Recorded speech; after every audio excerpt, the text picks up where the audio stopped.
Hello again, this is Kate Brown Pernia for Why Not a Hat. Today we're going to talk about berets. It's fall and it's a good time to pull out the berets and start wearing them. First I wanted to mention that a lot of people think that berets are French, but actually they come from the Basque country, which spans part of France but also northern Spain. I was over there a few years ago on a tour, and I was lucky enough in San Sebastian to find a shop, well, with the help of our tour guide, that sells the original Basque beret, which is this. This is a company, Buenas Eloseki. I don't speak Portuguese or Spanish. So anyway, this is a family-owned business. It's been out there for 150 years, but this is what a genuine Basque beret looks like. It's got a leather band on the inside. But we have done a lot of fashionable things with berets in the years since. So let me show you a few other ones. The one I'm wearing is a collage one. We did a collage video a couple of videos ago. And as you can see, I fooled around with some applique and some different fabrics. We're going to make this a simple one with just a small band on the inside, the head size we call that. This is something I love to play around with. This is a black velvet shirred silk velvet, and I'm going to show you how to do this. It's kind of time consuming, but it's not a hard thing, and it's a great thing to do, to play around with creatively. So that's one thing I'm going to show you. Now, if you wanted to try that stitch but didn't have the patience to go all out, you can do a little shirring just in the center and then finish the hat this way. I also wanted to show you a couple of handmade felt hats. I took a felting workshop years ago, and this was the first beret I made. It's very thick and heavy. It was my first one, and I learned on this one. It's almost too hot to wear. It's so thick. This is an improvement on it, a thinner one, but it was fun to make. Now, this is another type of beret. It's also a shirred beret, but it has a hat band. We're not going to do that today because that takes a little bit too long. Anyway, let's get started with what you're going to need. You're going to need 3 pieces of fabric and a pattern. Your pattern is going to be just this big circle, and you're going to need a lining fabric. I'm using this pretty red batik. And then you're going to need a substantial interfacing. I use Pellon. And then you're going to need the fabric for the hat. Now, in this case, I've already gone ahead and shirred this because it takes a while, like I said. But I'm still going to show you how to do it. But let's first talk about how to draft the circular pattern. I'm going to bring you over to my drafting board and show you how. I have a piece of paper that I put on this, I forget what they call this. It's a building material. It's kind of a plaster board that I've covered with fabric so that I can pin into it. I can also iron on this table. And this is a drafting ruler that has little holes every ½ inch, and the 0 mark is in the center. So this particular pattern has a radius that is from the center measurement out to the edge of 8½ inches. That includes the seam allowance. So I'm going to count 1, 2, 3, 4, 5, 6, 7, 8½. I have a little push pin at the 0 mark, and I can just do this. Whoops. Just a homemade compass. Pretty neat, huh? And as I said, that's your radius. I'm not going to bother cutting this out because we already have one. So let's get started on making the hat. I'm going to show you how to do this shirring stitch. What I'm going to do is I'm going to use it on velvet. This particular hat, I decided to try using this lovely polyester faux suede. I just wanted to see how it worked. And to be frank, I think actually the silk velvet works, or any kind of velvet works a little bit better. The suede loses some of its luster in the shirring, but we won't worry about that now. I'm going to show you how to do it. I'm going to use, normally you would use the same color as your fabric, but I want to demonstrate this for you so that you can see what I'm doing. I'm going to use white thread. Now, The lining and the interfacing are cut out of that pattern that we made. But for the fabric, you're going to want about 5 inches more all the way around because you're going to be gathering the fabric into the center. So I'm going to put, you start in the center, take a stitch, and I'm just going to tie it off. A little square knot as usual.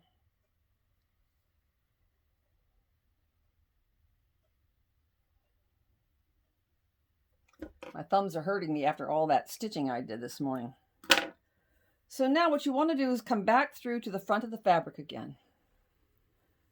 Now you want to use a nice long needle that's pretty sturdy and a strong thread, but you also don't want to pull too hard because you don't want to scrunch up your interfacing underneath, because that's what's keeping your pattern secure. Now what you do is you take the end of your needle and you grab a piece of the velvet and pull it up to where your needle came through and push it back down. So you have this little pleat sort of thing. And what you do with this stitch is you change directions a lot. So now I'm going to come up again close to where I came up before. Move that out of the way. And I'm going to grab another piece of fabric and do this. Go back down pretty close to where I came up. You see what's happening? Then I'm going to change direction again. You have to do a lot of experimenting with this. It's fun. And it never comes out the same twice, for me anyway. But the more fabric you have to play with, the better. On the other hand, if you have too much fabric, then it gets heavy and hard to manage. But you see how that's beginning to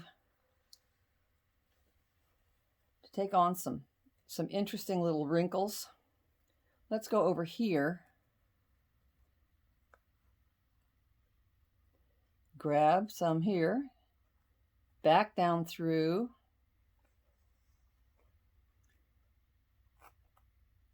Sometimes I plot it out with my fingers before I bring the needle through. See, that's a little lump there, so I could do a nice little stitch there.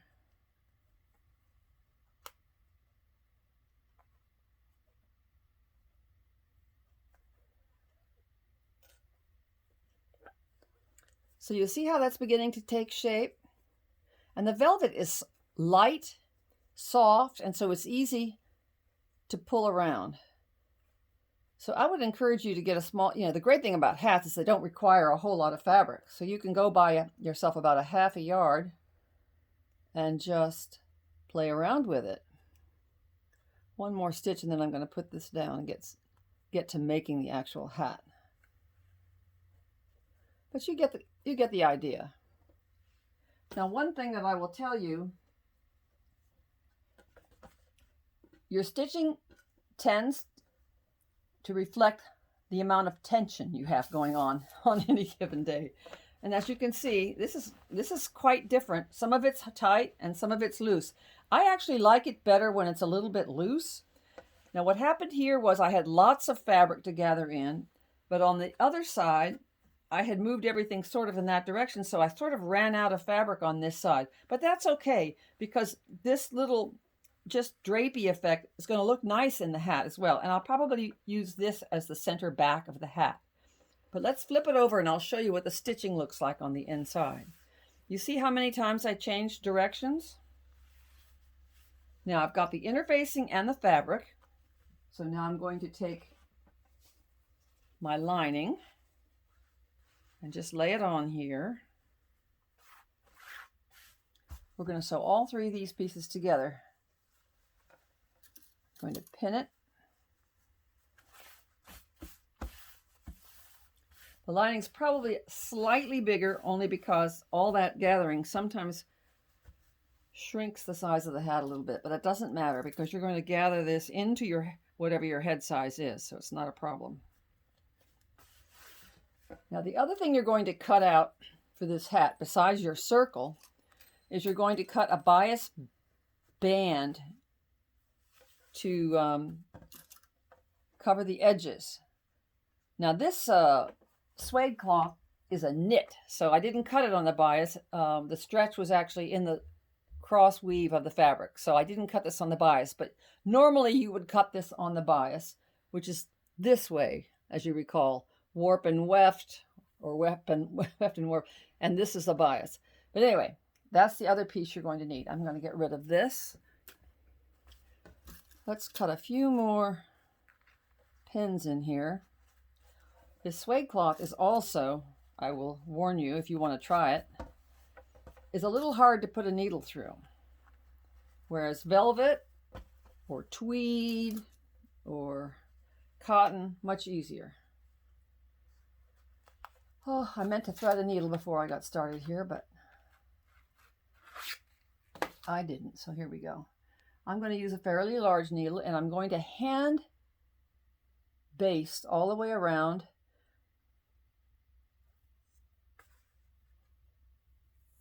the outside edge of the hat. And what did we say? We said this is, I'm going to make this the center back, so I'm going to start here. You want to stay inside your 1/2 inch seam allowance.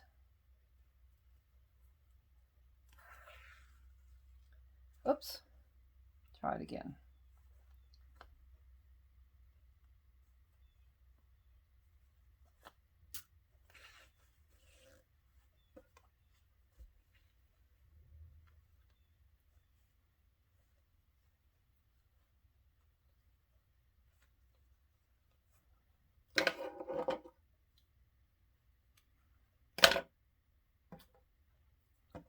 Now I'm going to take fairly large stitches, because the larger your stitch, the more tightly you can gather in your fabric. Let's get my thimble here. That helps with this. We just go around the outside edge. This is the shirring of the beret.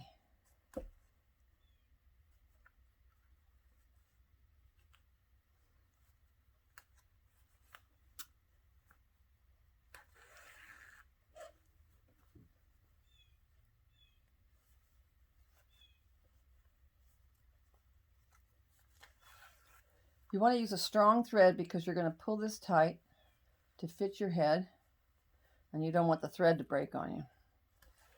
Now, I'm a size 23 head, so I made my band 24 inches because I'm going to need a 1/2 inch seam allowance on each side. And because it's a stretchy fabric, I don't need any extra ease in the band. So you just measure your head size and add 1 inch if you're using a stretchy fabric. If you're not, you might want to add an extra 1/2 inch just for ease.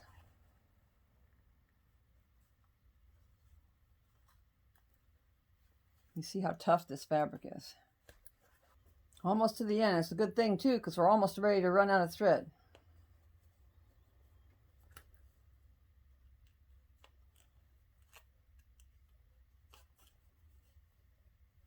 Now I'm using silamide thread, so I'm only using it a single strand because it's a pretty tough thread. If you used a double strand of thread, it would be strong, but you risk the chance, you risk getting tangled up in your thread, I'm afraid. So there we are.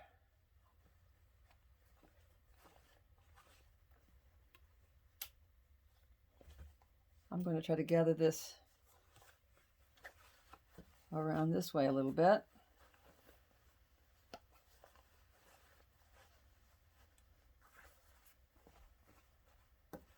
You see, already you have a beret.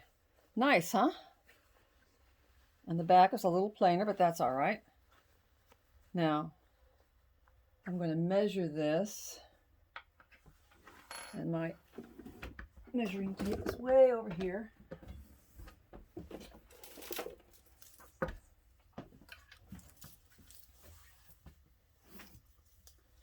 Half of 23 is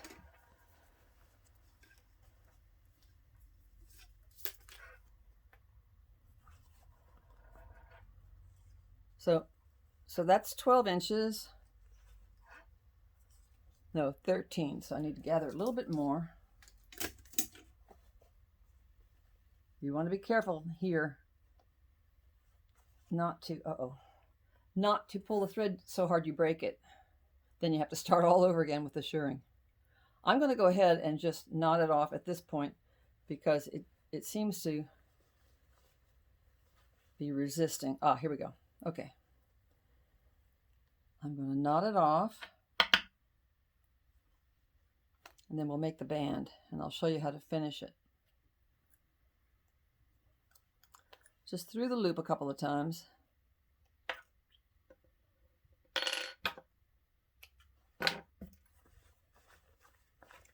You can always adjust a little as you are sewing the band on. Now, what I'm going to do is get in here and trim a little of that extra lining so it doesn't add any bulk inside of our band. This is because when I shirred the hat, I pulled it a little tight and made the circle just a little bit smaller. That won't affect your sizing. I think the rest is okay here. Oh, here's another piece I need to trim off.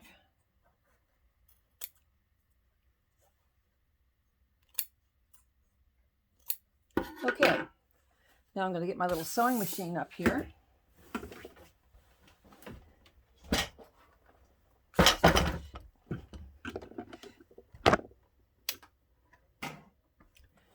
I have my 24-inch band. I'm going to fold it right side to right side.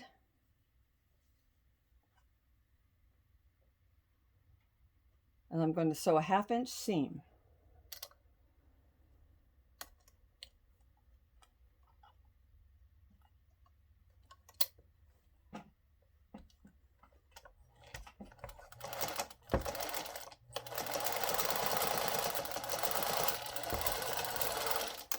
That's all there is to that.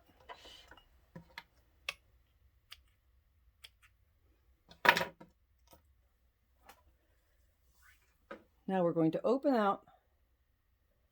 Let's move this over.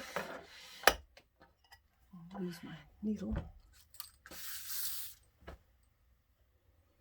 You're going to put your seam at your center back. So let's see. We decided that this was going to be the center back.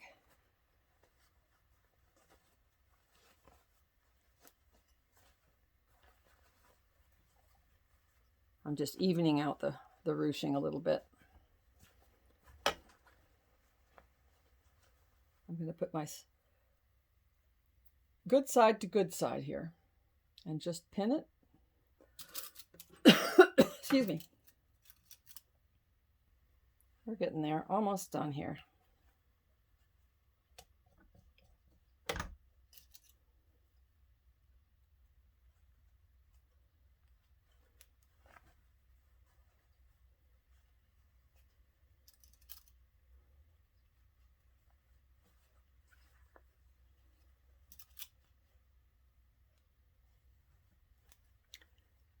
There, got it all pinned on. Now we're going to sew it the 1/2 inch seam allowance. We're going to pray that this will get through this little machine.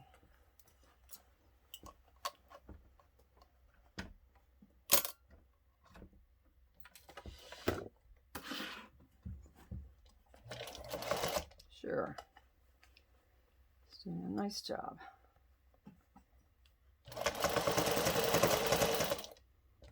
Taking my pins out as I go.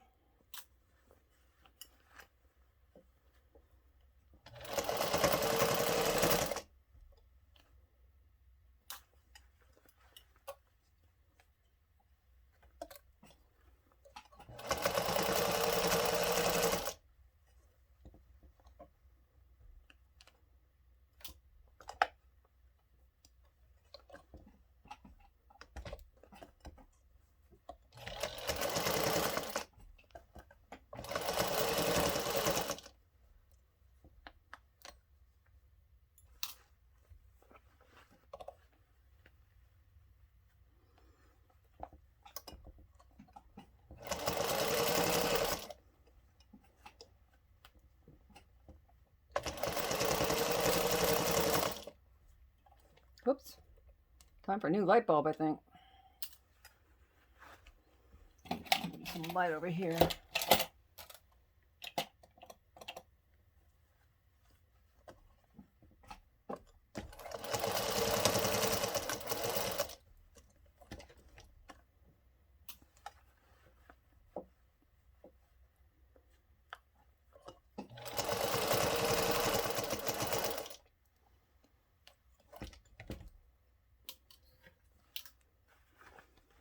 Almost back to center back.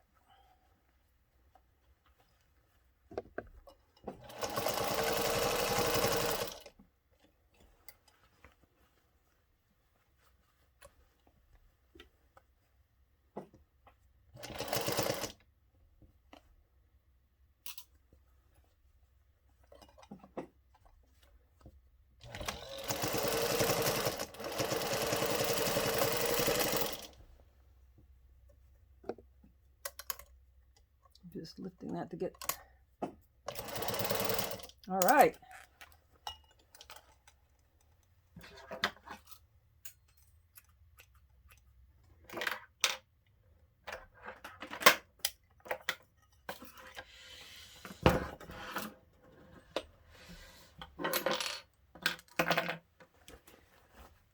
Now, all we have to do to finish this now, besides trim off these little threads, you're going to turn this. Oh, I missed a spot here, but I'll go back and fix that. But what you're going to do is you're going to roll this inside,